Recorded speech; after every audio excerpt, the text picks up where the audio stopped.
So hello everyone. So before I start my video presentation, let me introduce myself first. By the way, I am William Alisaka of Bachelor of Secondary Education, major in Mathematics from Bohol Island State University, Clarin Campus. Today we will explore two fundamental postulates in geometry, the incidence postulates and the existence postulate. These postulates form the foundation of how points and lines interact in a geometric system. We'll also go through to prove to reinforce our understanding. So let's begin. What is incidence postulate? So the incidence postulate states that for every two distinct points, there exists exactly one line that passes through both of them. So this is the point E and then this is the point B. So the incidence postulates say that there exists exactly one line that passes both E and B.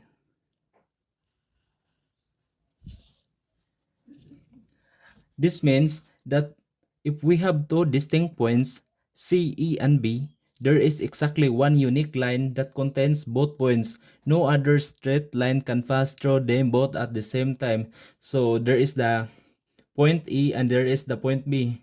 So this is the line. So what is existence postulate? So the existence postulate states that a plane contains at least three non-collinear points. So non-collinear points, so I assume that there is a point E and then this is the point B. So non-collinear, so it means it cannot exist one line. So there is the C. So point E, point B, and point C. So this tells us that a single plane must have at least 3 points that are not all on the same lines. So points that are not all in the same line. So here is so line 1 for E and B. And then another line for B to C or E to C. So it is not collinear point. So here is a problem. Given points E, B, and C are in the same plane. So, and points E and B are distinct. If a unique line passes through E and B, prove that point C either lies on this line or defines a plane with E and B. So here's a solution. We will use both the incidence postulate and the existence postulate to analyze this scenario. So, step number 1, identify given for me information. The incidence postulate states that for any two distinct points E and B, there exists exactly one line passing through them. So here is point E, then point B. So the existence postulate states that three non-collinear points determine a unique plane. So there is the incidence postulate, which is the point E connect to point B. And then the existence postulate states that three non-collinear points determine a unique plane. So unique plane, same as what I have said last, the existence postulate. So here's a unique. So it is not exist the same line for from point E to point B. So there is another line.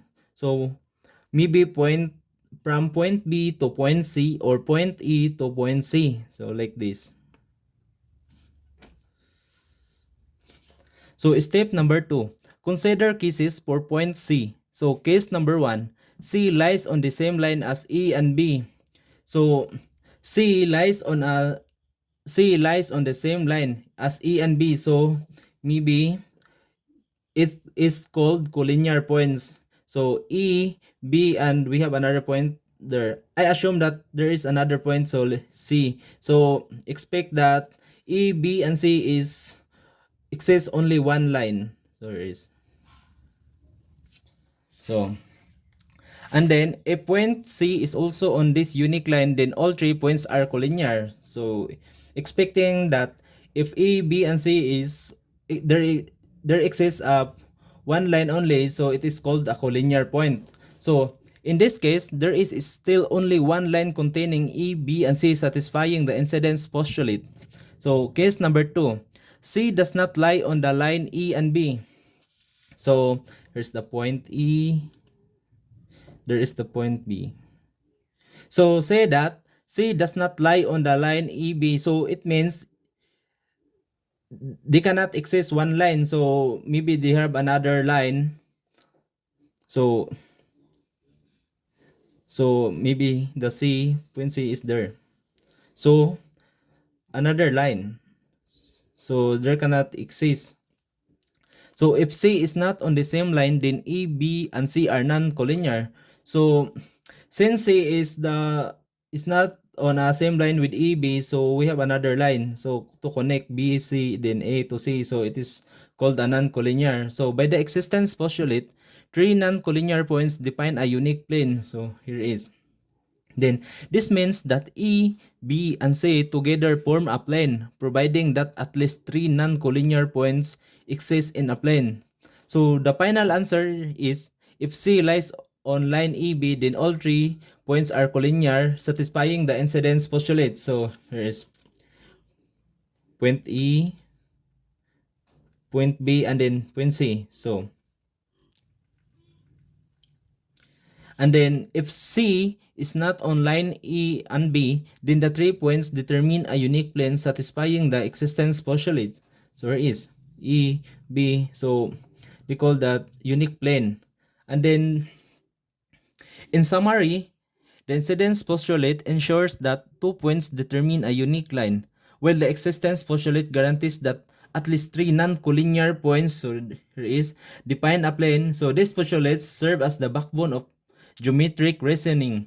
So I hope this video helped you understand this fundamental concept. Thank you for watching.